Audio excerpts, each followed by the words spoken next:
Can you solve this in under 5 seconds? Ready? Start. 4, 3, 2, 1. Time up. And the answer is 1 over 81. How did we get 1 over 81?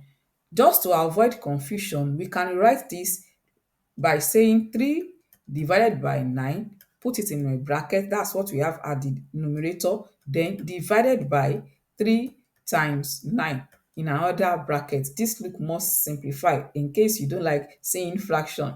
Then we say 3 divided by 9, 3 divided by 9, we can also write it as 3 over 9, then divided by 3 times 9 is 27. Then let's change this division to multiplication.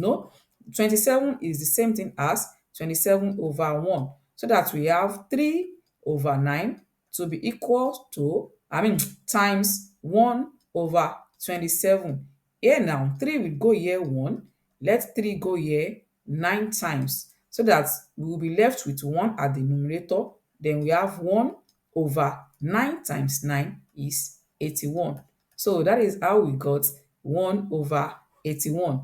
Did you get it before 5 seconds, or were you able to get it after 5 seconds? Let me know in the comments. And if you have any question, there is a link in the description that you can upload or type your question in. So type your question there or upload it there, and I will bring the solution for you.